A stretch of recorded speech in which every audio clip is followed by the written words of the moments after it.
I am really happy to welcome back Dr. Alisa Freedman from the University of Oregon. This is Alisa's third time visiting JCCC as part of JSA workshops, and we always love having her here. Her presentations are always super engaging, energetic. You will be blown away by the number of slides she has in her presentation and how quick she gets through them. So, I don't know, it takes me about 6 hours to make 6 slides, and somehow she has 106 slides that she's going to go through for us. But so Dr. Freedman is a professor of Japanese literature, cultural studies, and gender at the University of Oregon.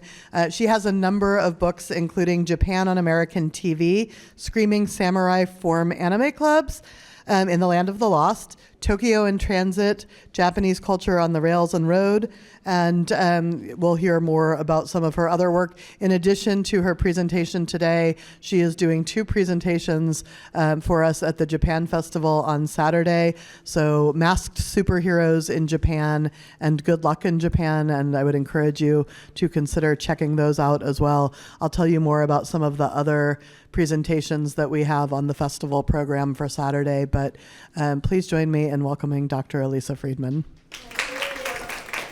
Thank you. This is not an empty statement. I'm so honored to be here, and I admire you all so much. You are such remarkable teachers. You're so engaged, and you really care about gaining information. Thank you so much.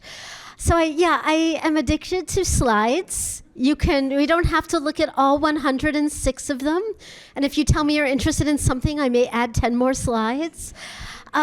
This is really our time together, your time. If there's things that you're interested in, please ask. I thought today, in collecting my thoughts, I'd give a sort of talk about the guidebook that if I could write a guidebook, this is what I would write. In addition, I am academically study abroad, and they don't allow me to do TED Talks because I keep wandering off the round circle. So if you find that I'm pacing too much, let me know. If you find that I do have a clicker, if I'm talking too quickly or too slowly, please slow me down. But you don't need to read any or all of my work, but I'd be happy to make things accessible if there's anything that you would like. So we don't have to go through all the slides, but and just to get a bit personal, I had the wonderful experience last year of being totally clueless in Vietnam.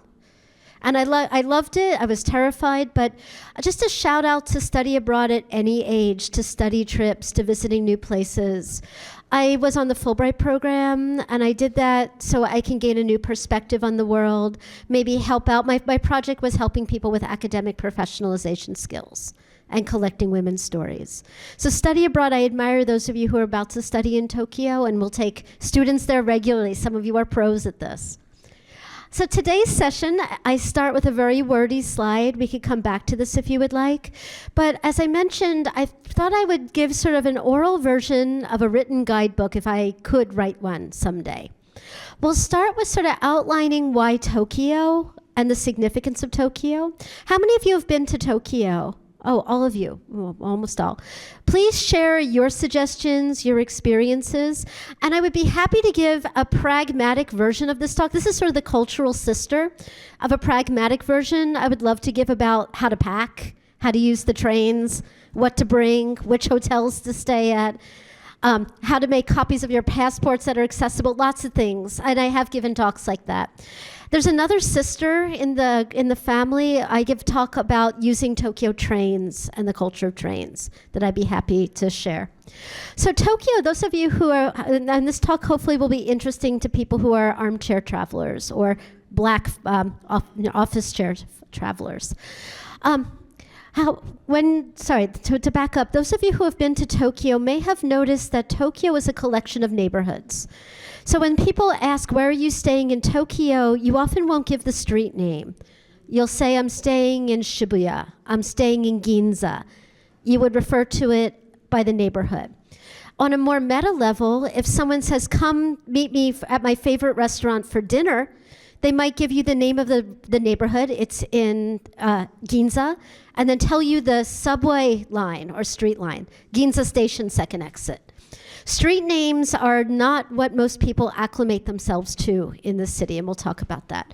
So in that vein, I chose 7 neighborhoods that I find interesting in various ways. Some of these neighborhoods you will know, and some of them they'll be new. So a guiding theme of today's talk is Tokyo then and now.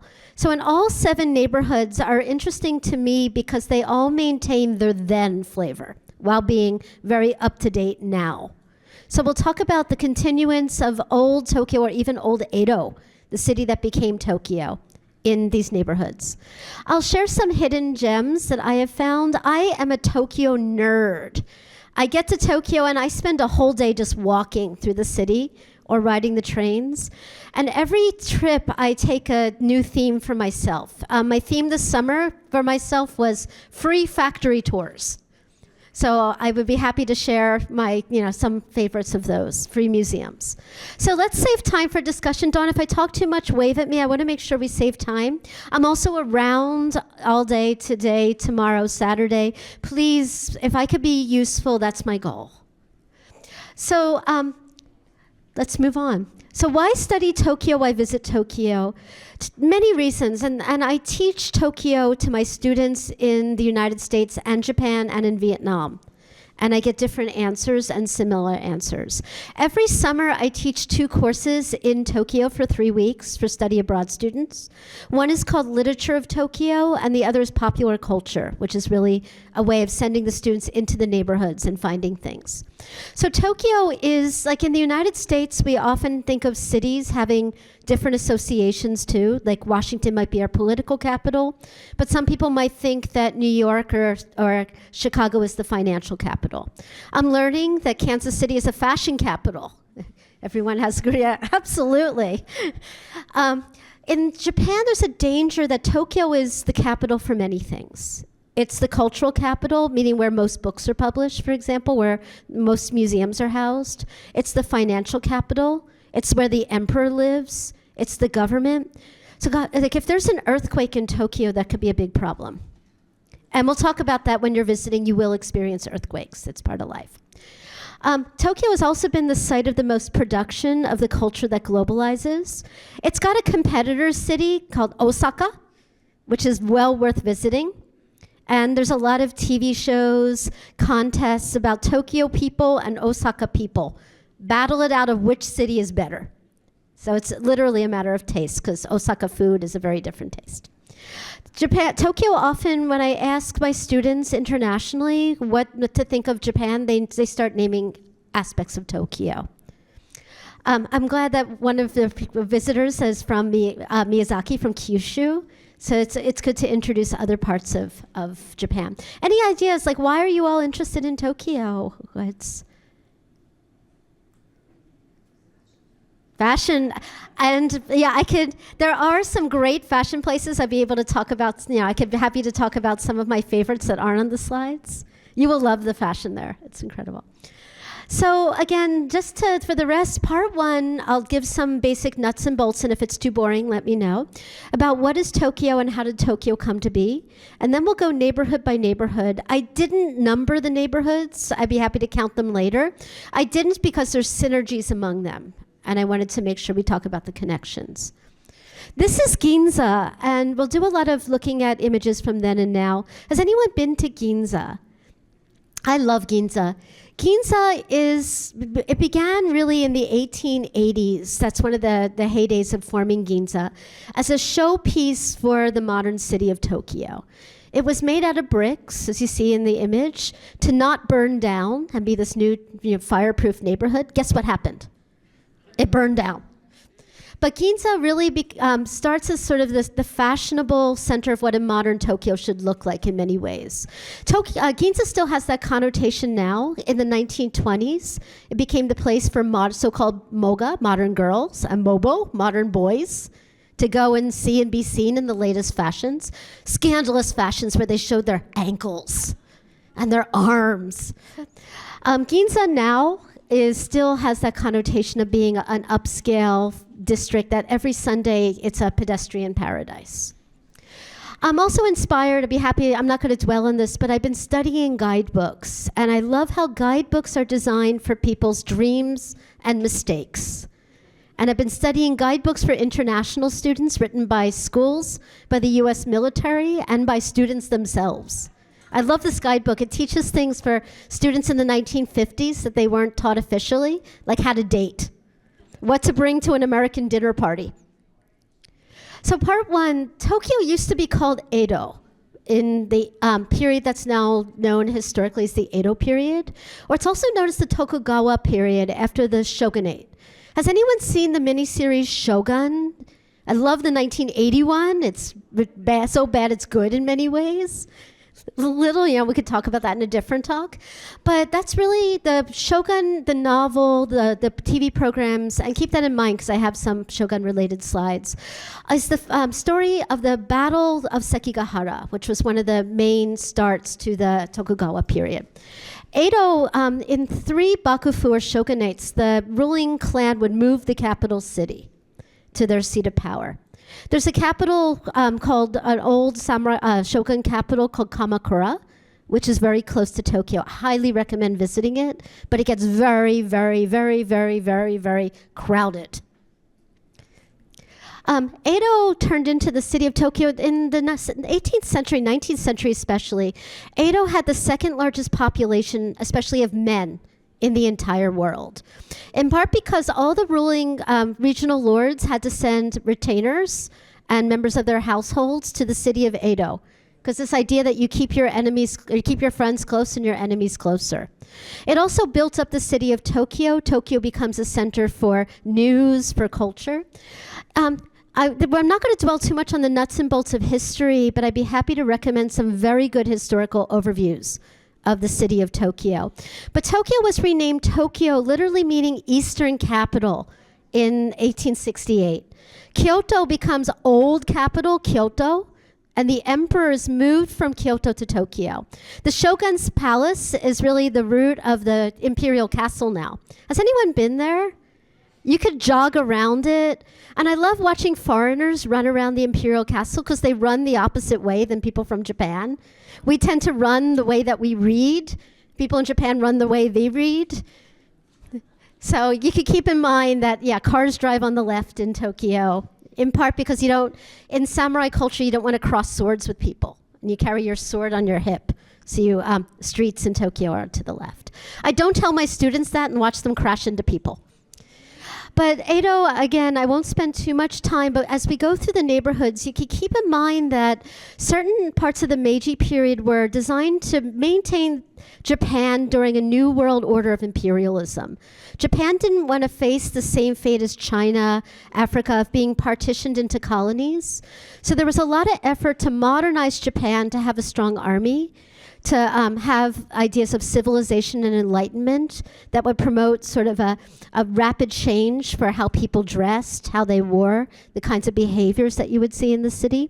These are some woodblock prints depicting meshing of Japanese and Western style architecture. Some of these buildings and prints didn't exist, they were fantastical, but you could just think about the ideas of designing Tokyo in this moment into what a modern city should be. Another moment, here's the city of Edo. I did not put this in upside down, but the north direction is bad luck in Chinese ideas. So this area to the north is where they put so-called bad areas like the prostitution districts. But this is the center, this is the shogun's palace, how it became the imperial palace. You could look online, there's a certain time every month, if you have an international passport, you could go further inside than people with Japanese passports and take tours. The center of the city of Edo is a place called Japan's Bridge. Has anyone been to Nihonbashi? Nihonbashi is still there. This is the modern version of the bridge. It's known for commerce. You could find one of my favorite free museums, the Money Museum is there. The Kite Museum is also there, which is also free. But Nihonbashi, in the Edo period, people were starting to travel for various reasons across Japan, and this was one of the central spots in and out of the city of Edo. This is the Mitsukoshi department store that's still there with the very first escalator and into their own subway station, Mitsukoshi-mai. Wonderful Japanese English word, koreido. It means what it sounds, core of Edo. This is a shopping plaza in Nihonbashi. Every summer, I take students to Art Aquarium. I don't know if anyone has been there. It's an exhibit using goldfish, hopefully no goldfish are harmed, in Edo period fashion designs and patterns. It's a very fun place to go. So I'm just bringing up this moment that the city of Edo is still influencing Tokyo today in many ways. How many of you have seen kabuki? And this is in our theme of masks. Highly recommend going to see kabuki. And you can see kabuki in a few different places, and we'll talk about that. But kabuki was a popular culture of the Edo period. And they have very cheap student and faculty tickets. I go with my students because my students in Oregon can't afford a lot. We buy tickets for one act, and it's only about US $8. And then in the intermission, they make a special taiyaki, fish-shaped pancakes with red beans. They only make 20 of them, so we run. And we grab those fish cakes. They're really good. I make sure that we leave some for the other people. Other things, fireworks festivals still linger, and Edo period culture is also taking on modern flavors and really good collaborations and intersections. My favorite place to see kabuki is a place called Kabuki-za. And even if you don't see za, meaning theater, even if you don't see a kabuki play there, it's fun to go to their basement souvenir shop court.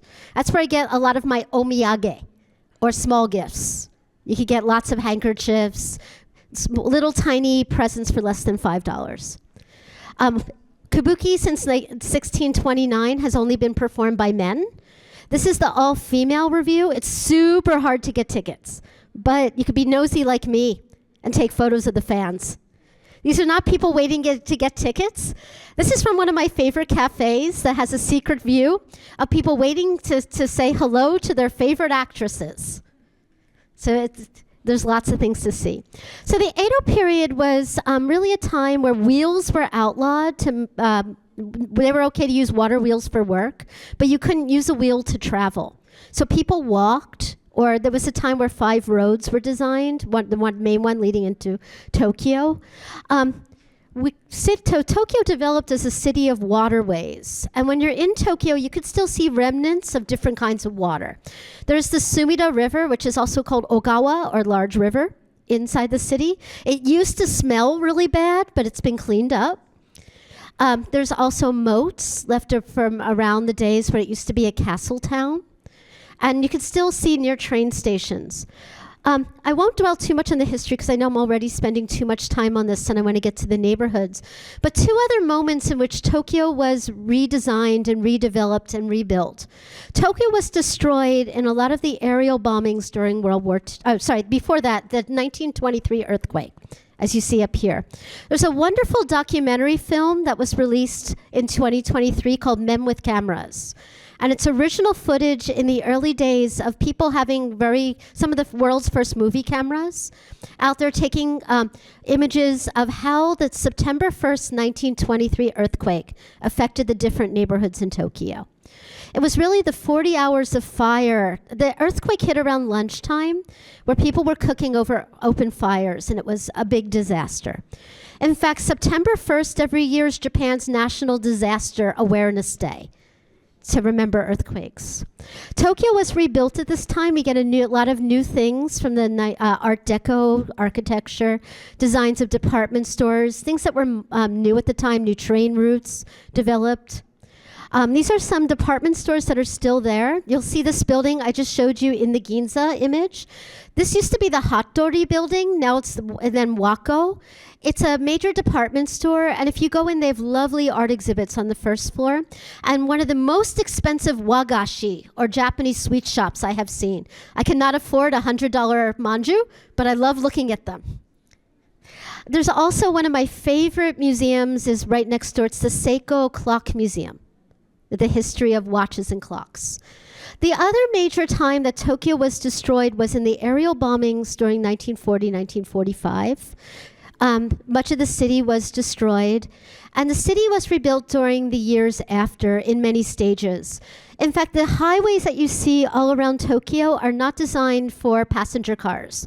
They're designed for mainly work vehicles to carry materials to rebuild the city. Tokyo, often my colleagues at Oregon say, oh, I'm going to Japan for the year. Where can I buy a car? Thinking Japan exports cars. I said, well, where are you going to park that car? It's really almost impossible to have private parking in Tokyo. If you're interested, I could give you some links to share ride sites where you could borrow a car for the weekend. But Tokyo really is a city of trains and subways. Here's some images of those highways. So as you go around Tokyo, you could think about events that I will refer to, like the 1964 Olympics. Tokyo was supposed to hold the Olympics 3 times, and they held it twice. The Olympics that never happened in Tokyo were during the war. The first time major of the 20th century was in 1964, when the city was being rebuilt quickly, so it could reopen and be a showcase for that world visit. And then again, sadly, during the pandemic in 2020-21. So neighborhoods have long held their historical flavor. Poor Ginza Bricktown burned down. One of my favorites, has anyone been to Ryogoku? Yeah, I'm glad some of you have. If I were to ask you this question in 1850, almost all of you would raise your hands. And you'd say, yeah, I go there every July for fireworks. Hanabi Taikai, or fireworks festivals in Japan, are free. European countries, other countries might charge money for festivals, but my advice for fireworks festivals in Japan, please go, but make a friend that lives in the city. There are like 20,000 people all trying to ride the train at the same time to go to the fireworks festivals. It's good if you have a friend with a nice balcony. Highly recommended.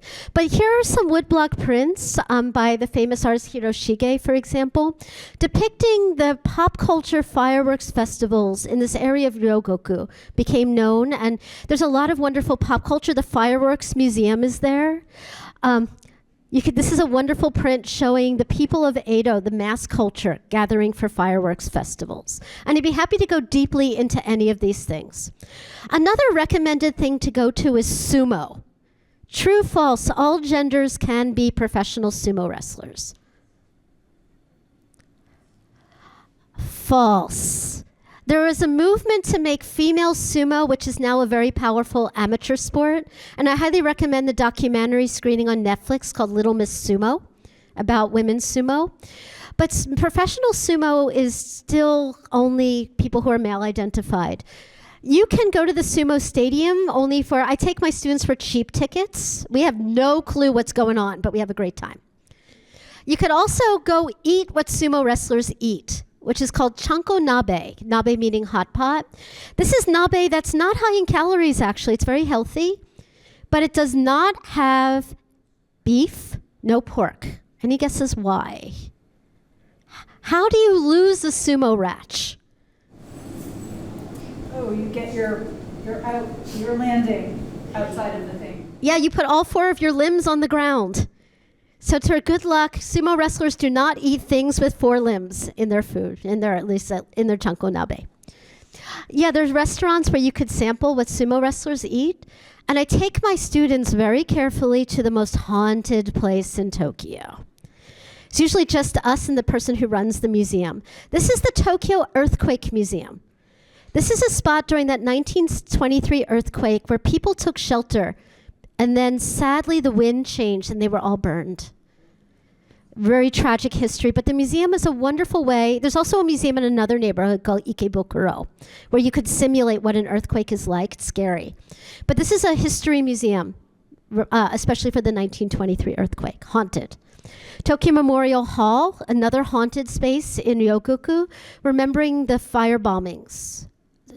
There were rumors, and this is true, that people were making armaments in schools, in neighborhood centers throughout Tokyo, so the low-flying bombers would attack the city to get out those weapons factories. Asakusa is a well-known neighborhood. How many of you have been to Asakusa? Probably. This is like the #1 tourist spot in Tokyo. Asakusa is a commercial temple area that grew up en route to a prostitution district I'll talk about called the Yoshiwara. Asakusa has a big temple. This is not the original. The original was burned during one of the ones. There's been several of them rebuilt. Was burned during the war. You can go. It's the big Kaminari gate, red gate. And one of my favorite washi or Japanese paper shops is right next to the gate. It also has really good yarn and other supplies. But this is the Nakamise. Nakamise is a strip of stores that lead into a temple complex. And Nakamise is a great place to get street food, like senbei crackers, different kinds of matcha ice cream. Matcha's having a boom right now. Everyone loves matcha these days. Matcha's delicious. But Asakusa has historically had that connotation of being a mass culture district. While Ginza was for the high-class people, Asakusa was for everybody. It had Japan's first amusement park.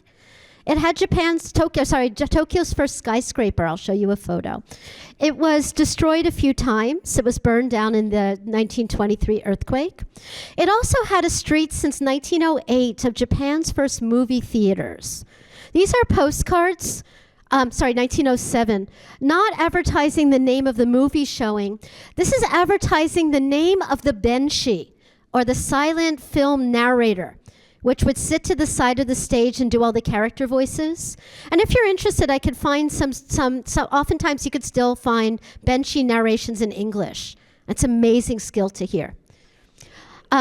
As you saw in the postcards, this is Japan's first tall building. It's called 12 stories, or cloud surpassing pavilion. It was not an office building, it was a popular entertainment building. It snapped in half during the earthquake, and people were flung into the pond. Another thing that I really like to do in Tokyo, Asakusa is right on the Sumida River, the main river in the city. You could take a very inexpensive boat taxi. Has anyone done this? Wonderful view, and go under the old bridges that were built from the 1920s on. And it'll take you to Hamarikyu, which is an old garden of one of the rich daimyo families in the city. I need to check if it's a daimyo family, but a wealthy established family. And you can walk around the garden for free. Beautiful example of a Japanese garden. But the boat only goes one way. You have to take a train back. But that's a wonderful spot to visit. If you take the train back, it'll take you to Tokyo's first train station, called Shinbashi Station. One of my favorite stations, but I am always lost there. It's a maze. Shinbashi Station has a monument to Japan's first locomotives. And this is what it used to look like and what it looks like today. Shinbashi Station is connected to my favorite, absolute favorite museum in the city, which is the Tokyo Advertising Museum, because I'm obsessed with commercials. And it's free. I'll talk about that later. Japan's first subway opened in 1927, connecting Asakusa and Ueno, two pop culture areas. Hint, another haunted thing to do in the city. If you take the Ginza subway line between Asakusa and Ueno, I'm sorry, I keep a track of the time, between Asakusa and Ueno, look out the window. The subway goes really fast, and always ride on the first car of a subway because you could watch the tracks, see what the person's doing to move the train. It's fascinating. If you look closely, you will see a ghost station. It's called Ueno Zoo Station, and it never opened. But the remnants are there. You can still see it. Asakusa has a building that's reopened called the Subway Tower, and it was one of the first buildings in Japan that you had to have a subway ticket to use the building. And inside the building is really good restaurants, and they reopened it as part of this boom to get people to stay in stations and use them as gathering places called ekinaka, or inside stations. So again, one last prose tip about Asakusa. I could be a bit squeamish about crowds, and Asakusa gets very crowded. I would plan on going the first time, early in the morning, before a lot of the crowds come, especially if you're jet lagged. It's a good place to go. Also, if you're jet lagged, I would go to the fish market, because it's a really good place to eat sushi at 4 in the morning, which will be dinner for us, but there's a tourist building that was built by the contemporary architect Kengo Kuma. And it looks like 5 houses stacked on each other. If you go up to the top floor, it's totally free. And it's a really good way to look at the city from inside the building. And you can have a matcha latte from one of the stands and look out at the crowds. Asakusa grew because it was en route to one of the 5 licensed prostitution districts in the old city of Edo. Has anyone heard of Yoshiwara? It's made its way into global pop culture, like the old German expressionist film Metropolis, I'm nervous, so if I get something wrong, correct me. But that film shows the pleasure district in that film as Yoshiwara in the 1920s. Yoshiwara developed as a way to keep prostitution licensed. This meant that theoretically brothel owners would have some kind of control by the government. They would pay taxes. Maybe they would provide better conditions. Women were often sold into this kind of labor. Maybe some of them volunteered, I don't know. But many of them did not live for a very long time. It was surrounded by a moat. And you could only theoretically visit in the Edo period for 24 hours, and only men of a certain kind of social bracket could come during its heyday. Yoshiwara, when you went to Yoshiwara, part of it was the journey. And you see prints of people stopping in places like Asakusa and going through the waterways on the way to Yoshiwara. Yoshiwara is still there. And I take my students there, not for any of the establishments. It was officially disbanded in 1955, but we actually got chased out because people thought we were taking photos of the host and hostess clubs that are there. But we were on an urban tour to look at monuments to old Edo in the city of Tokyo. It's totally safe. It's not one of the high fashion districts. It's located close to Asakusa, but it is fascinating to see. This is a monument to that gate where people would enter. People wouldn't just go for prostitution. It was really, in its heyday, a place where people would go to have an event in a run-a-day life, to talk about kabuki, but women couldn't go freely, and I'd be happy to talk more about that. This is how women were displayed. Foreigners were not allowed to go. In fact, these modes of display, if you live in Japan long enough, you get tired of things being ranked, or maybe you enjoy it. Like you go to 7-Eleven and they rank the top-selling instant noodles. You go to the chocolate shop and they rank the top-selling Kit Kats. That system of ranking comes from the Yoshiwara, of ranking courtesans. This is when photography developed, other modes of the display changed. The display of women working in the establishments and photos. You still see, when you see this around the city, it's often host and hostess clubs, but not all the time, other photos. This is ranking. And those of you who are fans of Pom Pom Pudding, this character who's Japanese pudding, because the caramel's his hat. Every year fans vote on their favorite Sanrio company character. Cinnamon Roll's been winning for the past 6 years. Pom Pom Pudding knocked Cinnamon Roll off the top this year. Maybe Cinnamon Roll will get back next year. We'll see. But the Yoshiwara was disbanded in 1955. They kept it open in various aspects. I know this is sort of an underbelly of the city, but I wanted to bring up these neighborhoods that have influenced art and culture in various ways. One of the places I do like to go is the shrine where the courtesans prayed. This is a shrine to the only female god of the 7 lucky gods that I'll talk about at the Kansas City Japan Festival.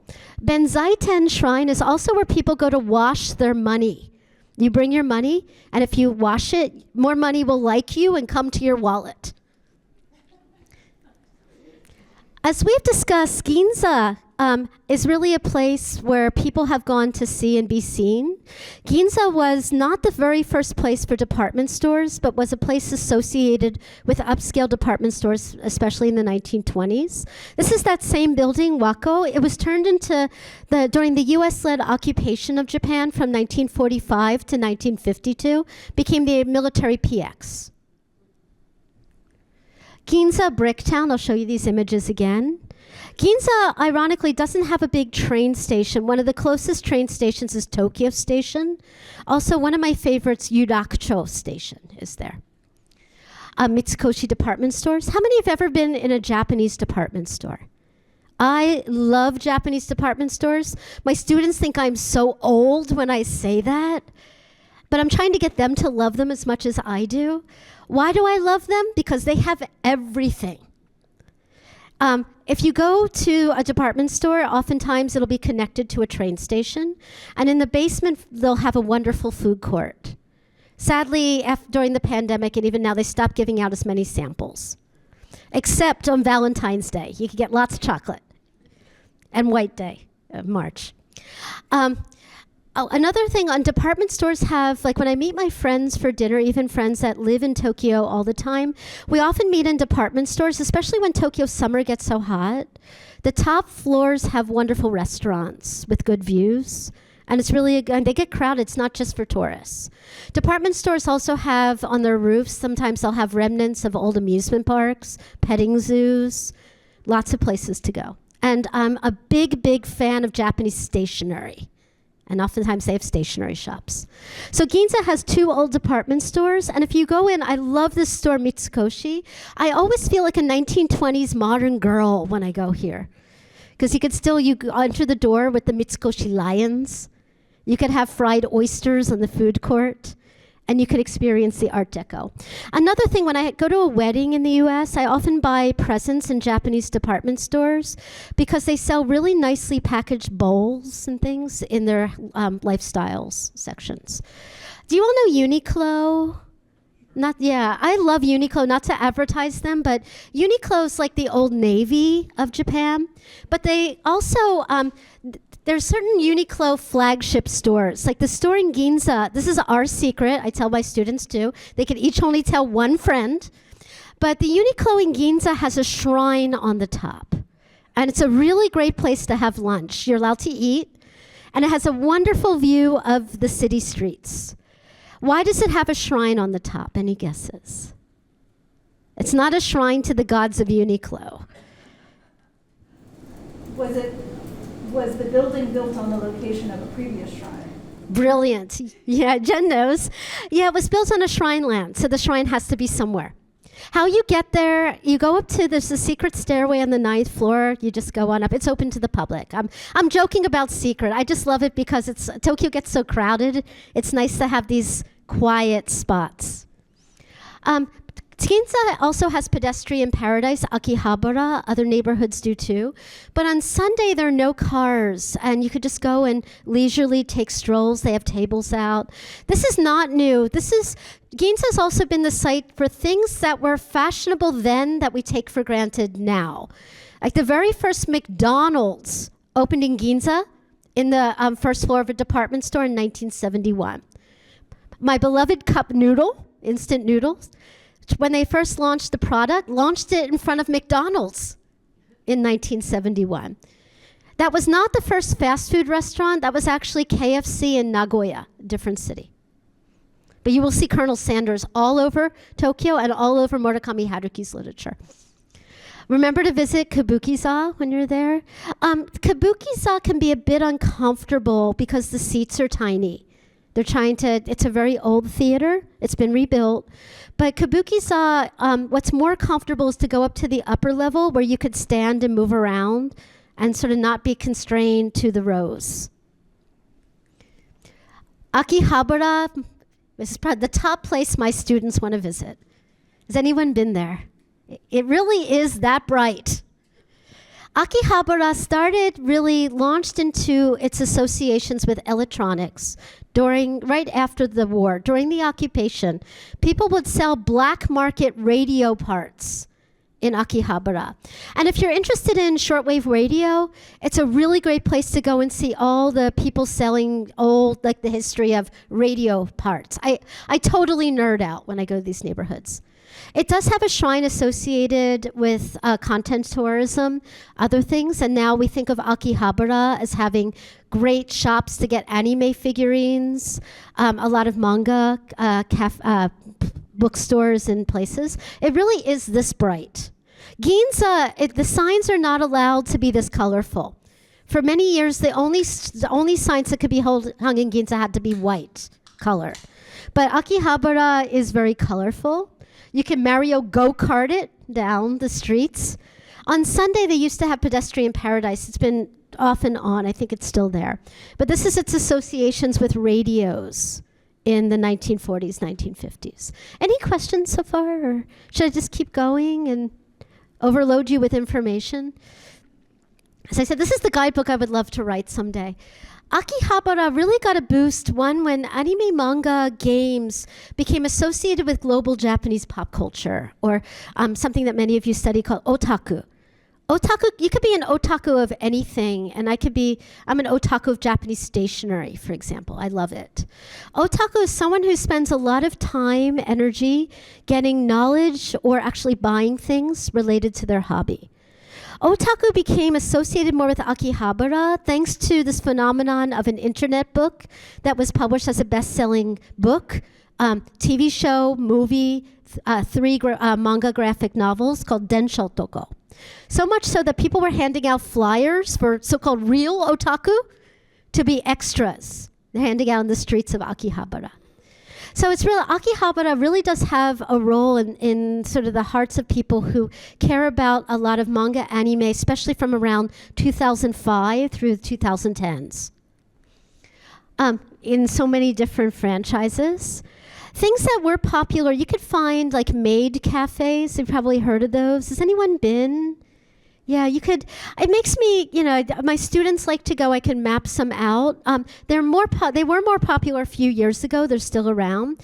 Butler cafes, you have to be female identified to go. And yes, I have been for research. I've gone with friends for research. And online, when we sign up, we get to sign up like how we want people to call us. We want to be called Hime-sama or princesses. And after our appointed time, many restaurants, cafes in Tokyo, they'll say you can only stay for a certain amount of time, usually an hour and a half. Then you go on to the Nijikai, the second one. We were told to leave the Butler Cafe because it's time for our horseback riding lesson. There's one cafe where it's unlimited time that I need to go to. I have not been. Maybe some of you have. It's called the Writing Cafe, where they do not let you leave until you have written what you came to write. So I've got to go there and finish my book. But Akihabara really does have a lot of root in pop culture then and now. There was a girl band that was very popular, especially in the 2010s, called Akihabara 48 or AKB 48. There's more than 48 different members. And on live television twice a year until 2019, there would be the AKB 48 Senkyo, or election. And if you look up the word election or Senkyo in Japanese, you still get AKB 48 in many Google searches. There are elections, and I was in Tokyo this July when there was an election, and how people run, you just see billboards of faces and parties, and they're fun, they're interesting to look at. The AKB48 fans would buy a ballot by buying a CD and have a vote. But AKB48's also been sort of held up as a model of gender disparity, of how celebrities are treated in certain kinds of industries in Japan. Some of them have been forced to apologize, for example, for doing awful things like having a boyfriend. There's no dating rules. So AKB48, I'm bringing it up because when you're in Akihabara, you'll see AKB48 things now. And this is the theater that launched AKB48. They were known as the girl group that you can talk to. And fans would pay money to talk to them for a few seconds, to shake their hands. Those of you who like Gundam, the Gundam Cafe is right nearby. There's also lots of Gundams, other Gundams around Tokyo. Shibuya and Harajuku, you probably might know more about these areas than I do. Has anyone been? Shibuya's train station is one of the most used train stations in the world, and it's a hub. Harajuku is a lovely old train station that's being rebuilt, but it's a remnant of what train stations used to look like. Both of them are known for lots and lots and lots and lots of fashion-conscious people gathering. In fact, the busiest intersection in the world, and I would recommend walking across it, is called the Scramble. And it's across from one of the exits in Shibuya Station. It's this. And this intersection will become very crowded on Halloween, even though the Tokyo government is strongly discouraging people from celebrating Halloween in Shibuya because there's been problems of crowd control. And one thing you'll notice in Japan are there very few trash cans in Tokyo. There's a problem of garbage. People carry their garbage and then you throw it out. So crowd control often means control of garbage and other things. So historically, these neighborhoods right after the war became places where the U.S. U.S. military and U.S. civilians working for the occupation lived. This is a neighborhood called Washington Heights. And Washington Heights and that neighborhood was torn down to make room for the Tokyo Olympic Stadium in 1964. Here's Washington Heights, sort of an American village in Tokyo, and there's some wonderful city plans. You could learn about land use. There is a military housing, an iconic photo of athletes. Washington Heights no longer exists, but there is a very strange, in my opinion, very fascinating Johnsonville. What's it called? Johnsontown. Johnsontown is outside of Tokyo, but it's a nostalgia town for Americana, where you could go get sort of an image of how people imagine American small town life is. It's part of, I give a tour when I'm in Tokyo of retro culture, Imagine Pass. And this is one of the Imagine Pass of America in Japan. I'd be happy to bring back these images. But Shibuya grew out of competition between department stores. They were competing for the youth market as Tokyo's beginning to prosper. People are getting different kinds of marketing for the growing market of teenagers, for example, in the 1960s. Two department store chains that sadly these buildings are not really there in this form anymore. Seibu's still there. This Parco was torn down. We're competing for youth to go there. So it wasn't just buying clothes or looking at clothes, even though there's wonderful sort of Tokyo fashions to be seen. They were competing for youth culture to be associated with their shops. So there's the Bunka Mora Culture Village is there. Why is Shibuya so confusing? People know a few things about me. One, I'm addicted to PowerPoints. Two, I am always lost. Always. I know Tokyo well because I've walked it so many times, but I'm still always lost in Shibuya. Shibuya looks like an asterisk. Any guesses why? Who would, why, in what cases would you want to prowl the streets and not be seen? I'll tell you. Well, your previous slide said ninjas. Yes. It was Tokyo, the Edo City's ninja area. You could still see the ninja streets, but yeah, these would be the streets where you could prowl. It's confusing. It also has hills, but you could still see the layout of the back streets for certain kinds of functions. Walking down Takeshita Street or Takeshita Dori is cute overload. You could eat every kind of sweet crepe, and now it's part of the recent fad or boom in Japan for secondhand clothing shops. It used to be if you were using someone else's clothes, that would not be that common. But now for fashion reasons, for sustainability reasons, for other reasons, there's more secondhand shops. Many of them have the word off at the end. There's a chain called Book Off, where you could get semi-legal secondhand books. Apologies for the English, but there is a hardware chain called Hard Off, where you could get secondhand hardware goods. Off means bargain. In the days before cell phones, how did you meet people in Tokyo or anywhere? Well, one way you would say is you would pick a landmark. And one of the most popular places to meet people was at the Dog. His name is Hachiko. This is Hachiko the Third. I think the statue's been melted down, taken down. And rumor has it was stolen by the French to put up a poodle, but I can't confirm that. Hachiko was an actual dog that lived in the 1920s who every day his human was a professor at the University of Tokyo, an agriculture professor. Every day the loyal dog Hachiko would wait at Shibuya station for his human to come.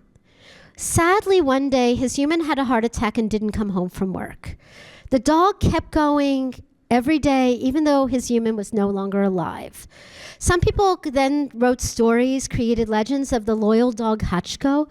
If you want to watch a heartbreaking film, watch Hachiko's story. It'll make you cry. There's a 1980s version, and there's an early 2000s English version starring Richard Gere, because he looked like the former Prime Minister of Japan. He was in a lot of films at that time. He looked like Koizumi. But Hachiko, some people say he really wasn't that loyal of a dog, because there was a yakitori, grilled chicken restaurant nearby. But we'll think of him as the loyal dog. So people would meet at the dog. Or what else? In the olden days, there used to be blackboards in Tokyo stations. So like I would write messages. People have record books of what they said. Like I would write like, "Dear Dawn, I waited for you for an hour. I'm not here now. I'm in the cafe across the street." So people knew how to find each other. There's even my favorite guide to secret dates that map out which station exits to use if you want to see, or if it's a secret date, where to go when you don't want anyone but your date to find you. 1935. I'll move a little more quickly. I want to save time, and I apologize for being so verbose. But the other things that we could keep in mind about Shibuya, my students love this musical genre they called city pop. It's really lo-fi, happy, bubbly music. I play it in the beginning of class to relax us. City pop was once called Shibuya pop.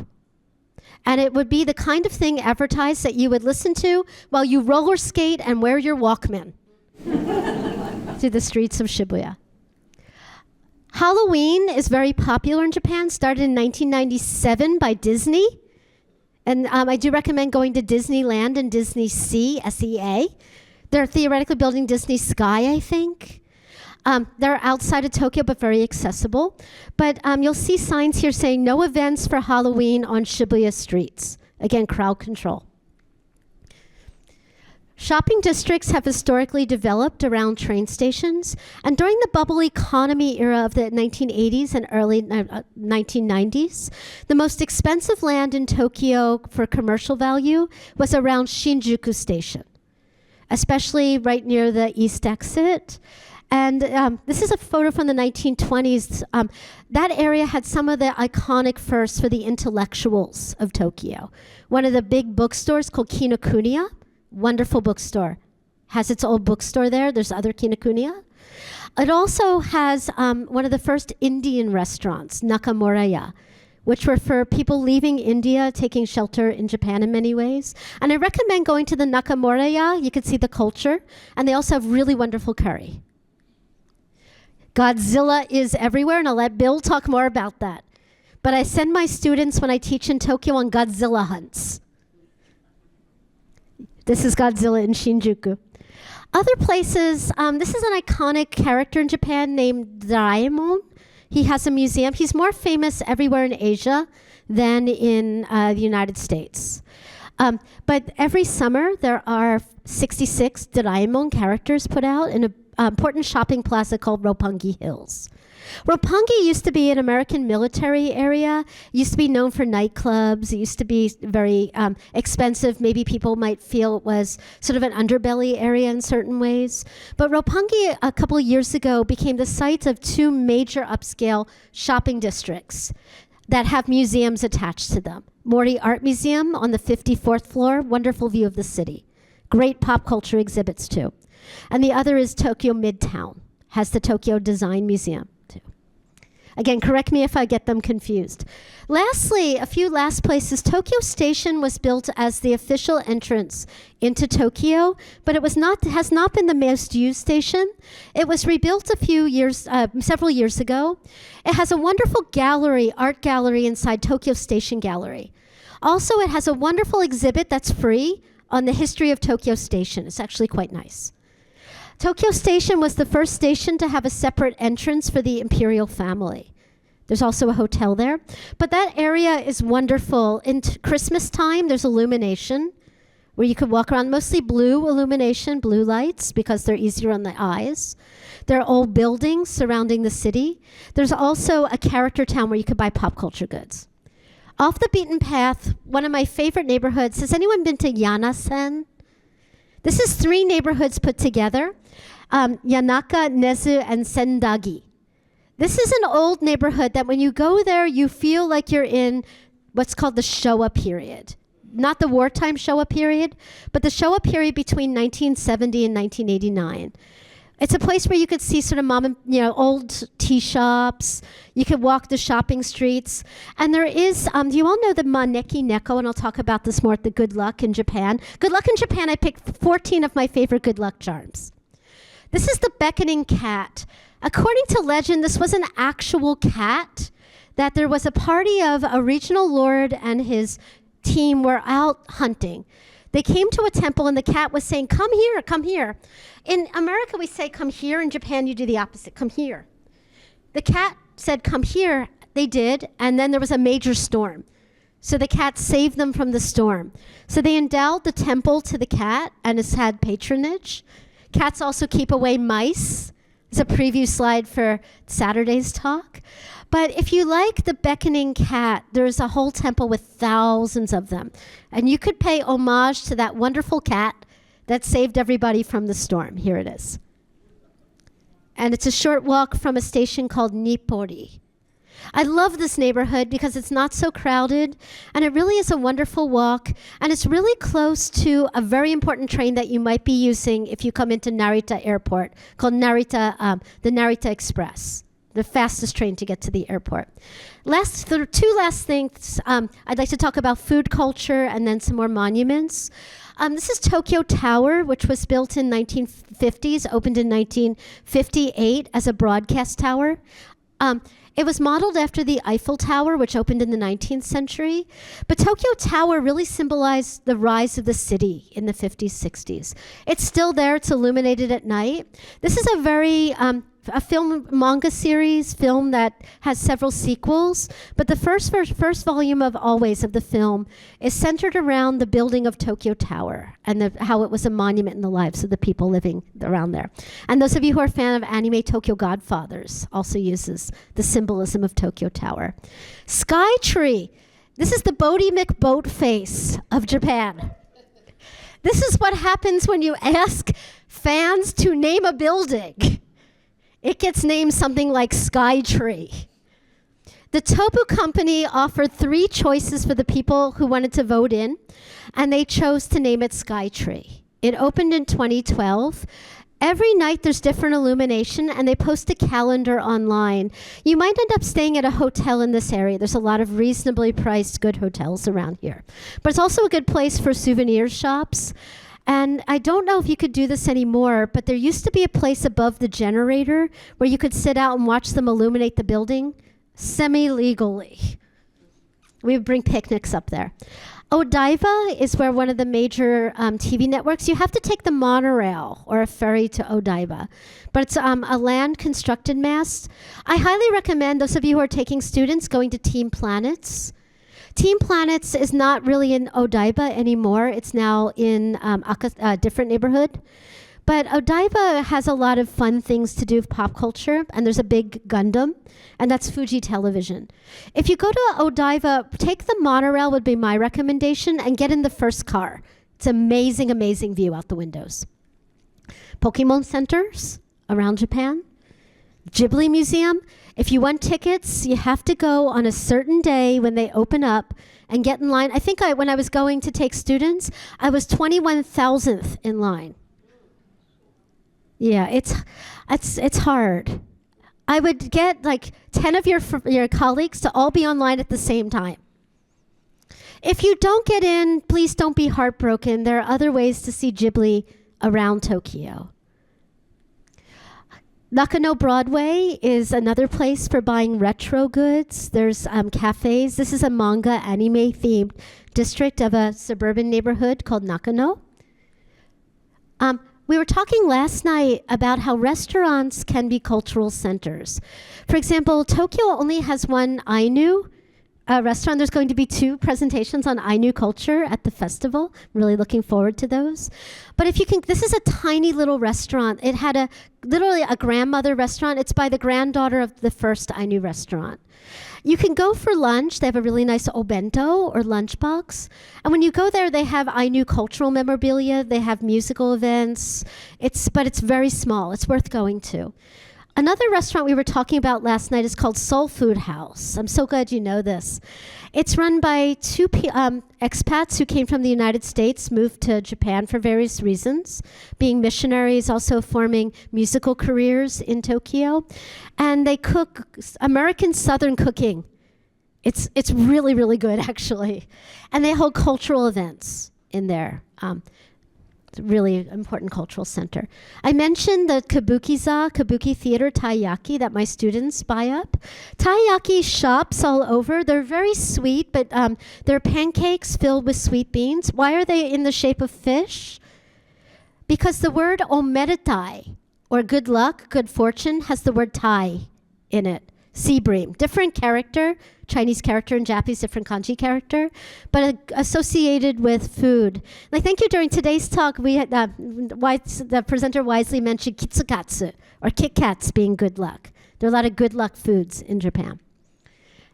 Some of you are fans of afternoon tea. My favorite place for afternoon tea is the guest house for foreign visitors. This is the government guest house that opened in the Meiji period in the 19th century. It's beautiful. You could take tours, not all the time, only on certain days. And in the courtyard, there are different kinds of venues for having tea. If you are in a hurry, you could just grab a cup of tea and a scone and sit on your own, or you could get the full course high tea there. If you do that, I would reserve in advance. In warmer months, there's tons of festivals or matsuri. This is one of the ones in the summer called Tanabata.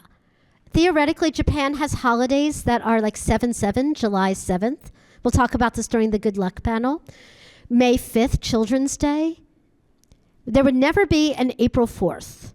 That would be, April is the same sound for the horrible word for death. But Tanabata is celebrated in downtown. You can see the sky tree.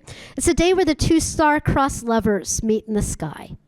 I'm bringing it up too because the main site of Tanabata is one of my favorite neighborhoods if you like cooking. I'm a terrible cook, but I like kitchen goods. Kappabashi is the place to buy good knives. Not expensive. There's different gradations. But it's a fun neighborhood to walk through and see things that people buy if you own a restaurant in Japan. Everything from plastic food to bowls. And that's one of the big... Be careful going there on festival days. It gets really crowded. And the closest train station is Asakusa. So when you get tired of I just showed you about 90 slides. You're now all overwhelmed in our virtual tour of Tokyo. What do we do now? Well, let's go to a cafe and relax. There are lots of relaxing culture in Japan. If those of you who like cats can go to a cat cafe, my students cheat by putting catnip in their pockets. If you are allergic to cats or don't like cats, you can go to the rabbit cafe. If you're tired of rabbits eating your garden, you could go to the Shiba Inu dog cafe. If you're like owls, you could go to the owl cafe. My worst nightmare is one of my worst nightmares, going to the snake cafe. My students like that one. There's character cafes for your favorite characters. This is the egg yolk character cafe, Guretama.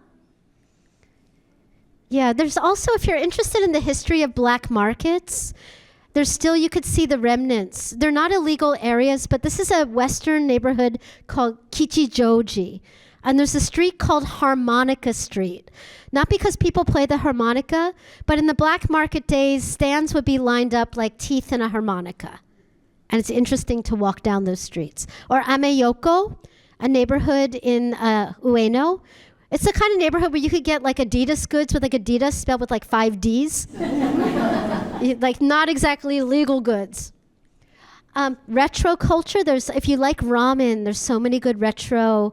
To me, I define retro as not vintage. Vintage are the places that have been around for a long time. Retro are the places made to look vintage, and there's many of them.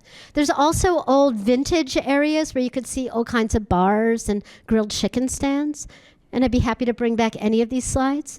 Museums. Japan's the only place in the whole world with a Snoopy museum. The only place besides my home state of Pennsylvania that had a Sesame Street amusement park. Trending, free museums. My favorite Tokyo Ad Museum, Seiko Watch Museum, highly recommended.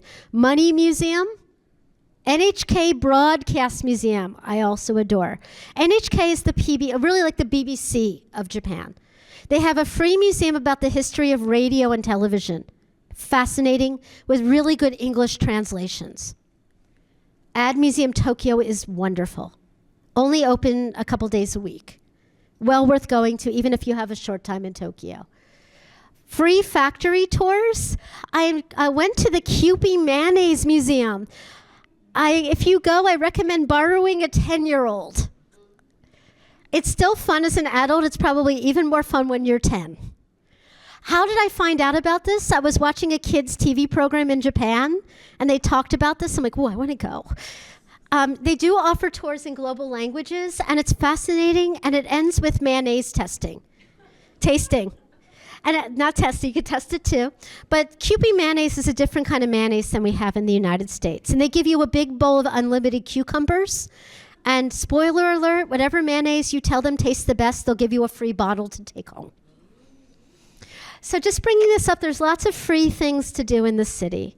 Free festivals, free factory tours, free museums, free people watching, local merchandise. This is Uniqlo again. They have a Asakusa shop where you could just get Asakusa on your t-shirts, different kinds of things associated with the neighborhood, Ginza.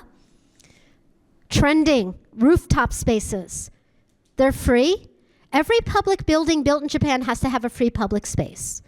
Many of them have limited space, so they put it on the roof. This is one of my favorites. You'll just find me out there pull out my computer and do some work. You don't have to buy anything. You could bring a bottle of tea, a can of coffee, and just relax. There are reports about cherry blossoms, fall foliage every year. Japan loves preparedness.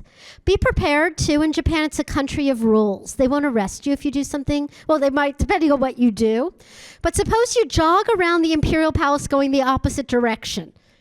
They won't arrest you, but they might gently point, saying everyone's going that way. It's a rule-based society to maintain social order. So I'm winding down. There's so much we could talk about, different holidays.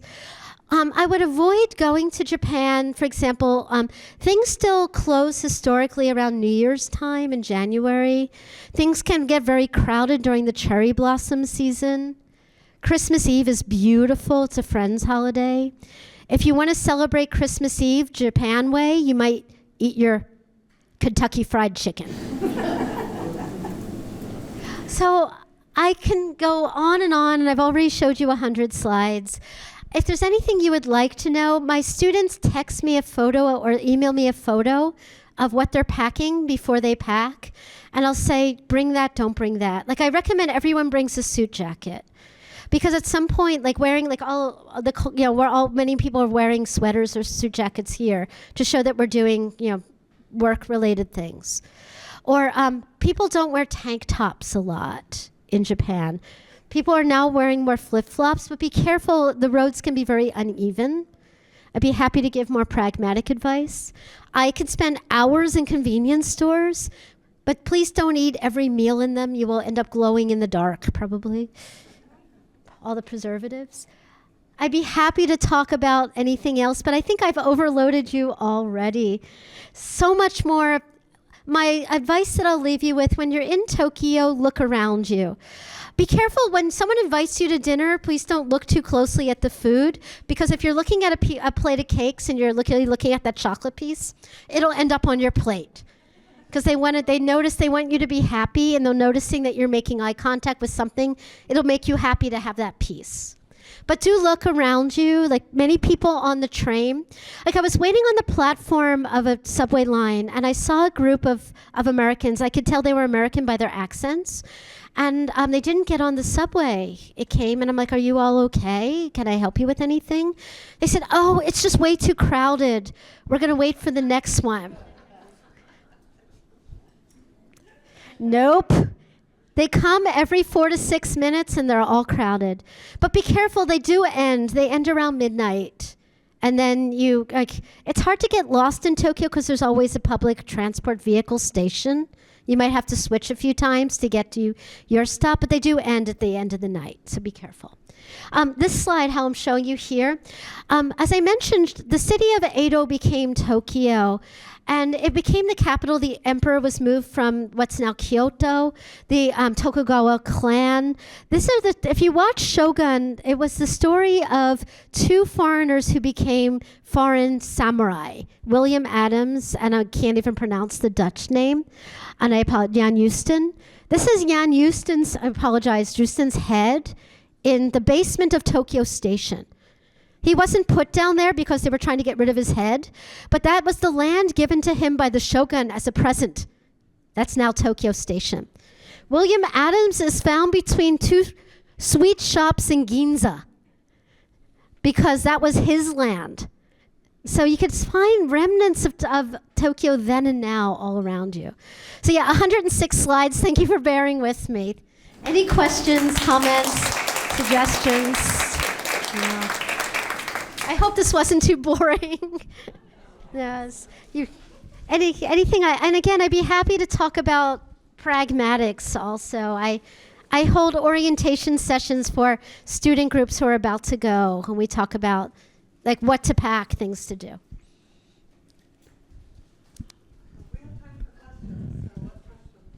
And I'd love to hear your suggestions too. Thank you for coming.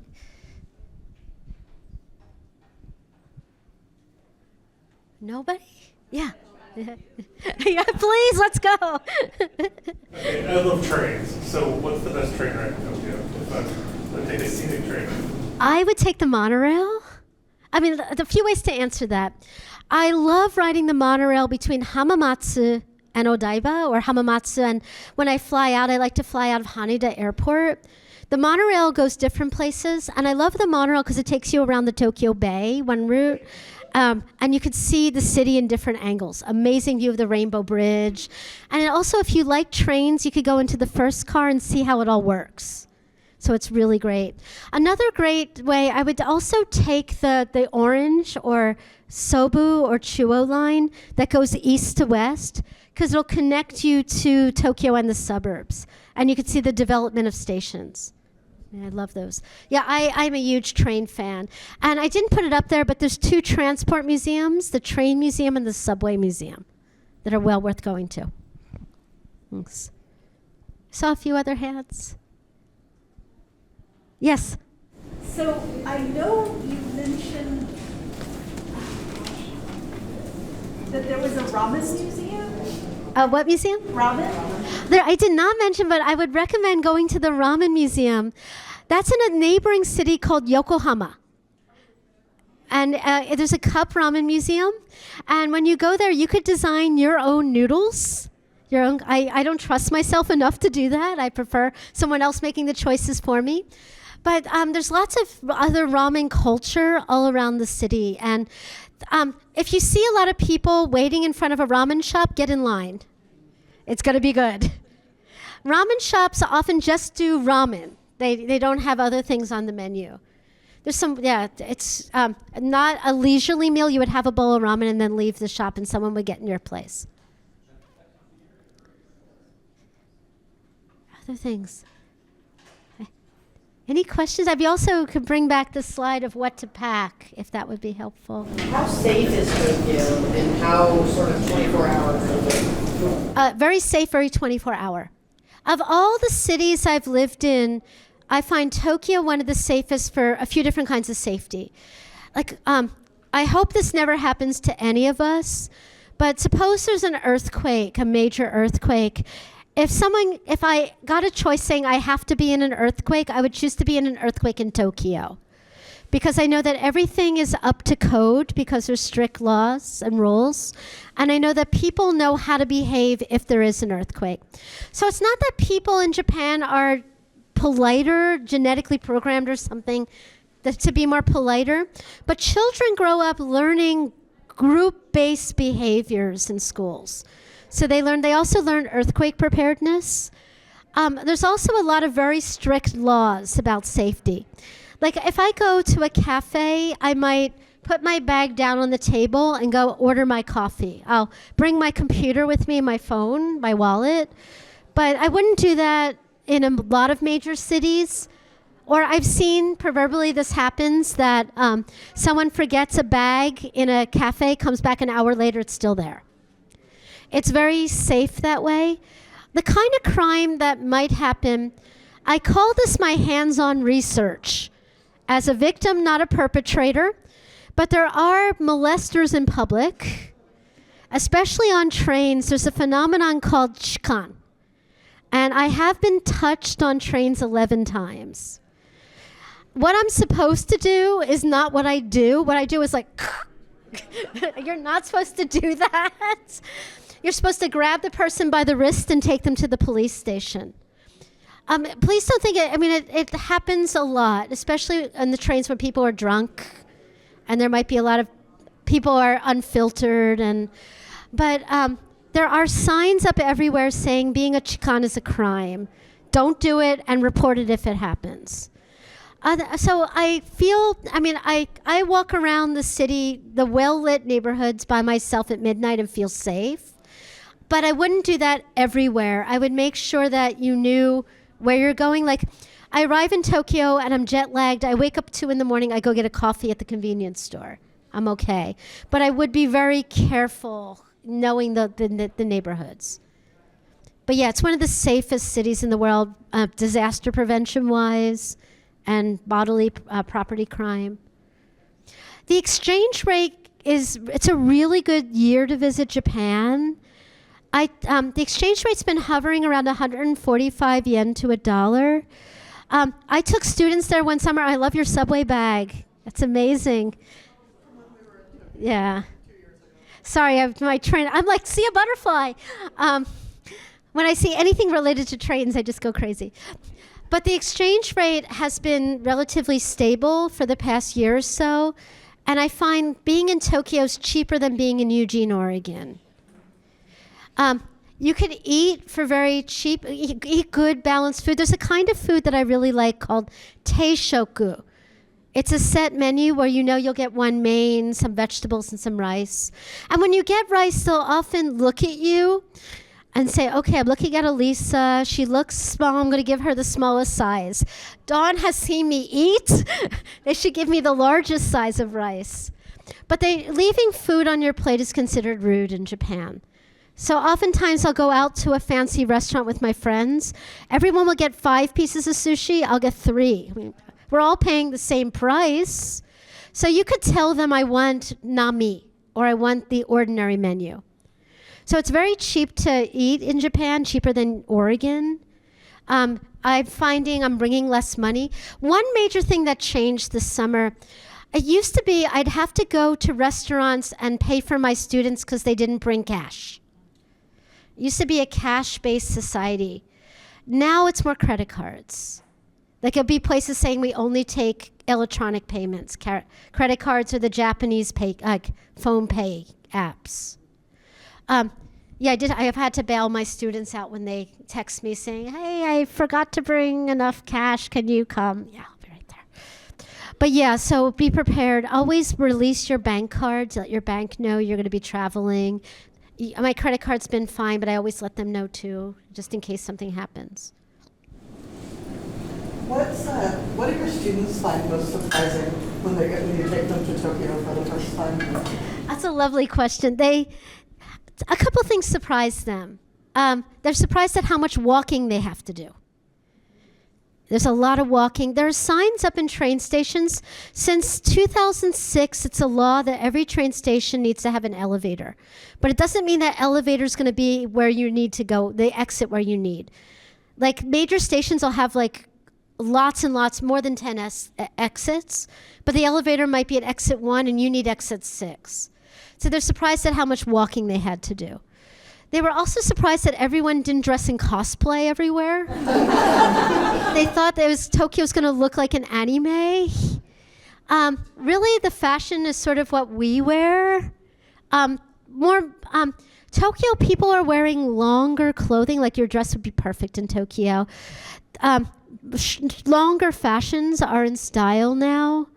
Some people say the reason is because people wear longer fashions when the economy is bad, shorter fashions when the economy is doing better. So cosplay is actually illegal on Tokyo trains, but sometimes hard to tell with some of the street styles. Another thing that surprised them was the variety of food. They just said, oh, we're just going to eat sushi and ramen the whole time. But there's really wonderful, like some of the best pizza I've had, besides here in Kansas City, has been, Don't tell. Doug's Pizza is amazing. I think Doug's Pizza is like the greatest. But Tokyo takes international foods and gives them a Japanese spin.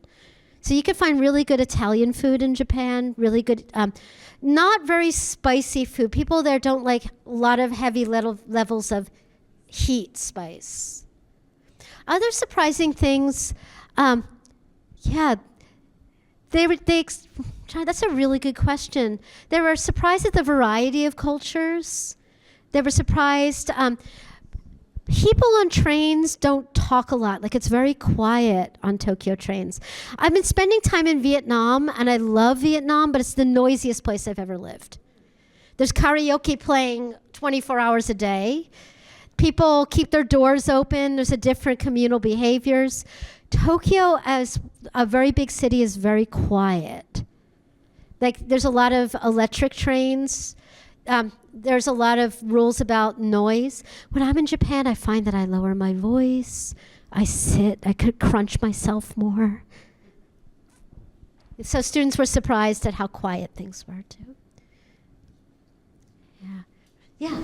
Speaking of working in Japan, I took my student to Korea past 2 years. My program has reputation for boot camp because we work so much.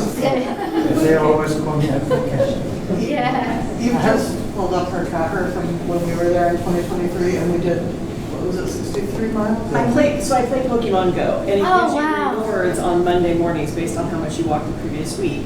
And the week that we were in Japan, I walked 64 kilometers. There was one day that it was 9 miles or 9 kilometers in Tokyo. And it was, I think our first That was the day I thought I might die. And I don't know that anybody thought they'd survive the rest of the trip when we did over 10 miles the first day. Yeah. Just one quick point to that. This is a different note, but Tokyo is getting more accessible. It's getting more accessible in various ways. There's been one activist, and sadly he passed away a few years ago, named Mark Bookman. And I highly recommend Mark Bookman's resources. If you're traveling, Mark was in a very large wheelchair. And Mark helped map out places for accessibility for people in large wheelchairs in the city. So there are different ways, like I've often had to take student groups and people have had different kinds of needs.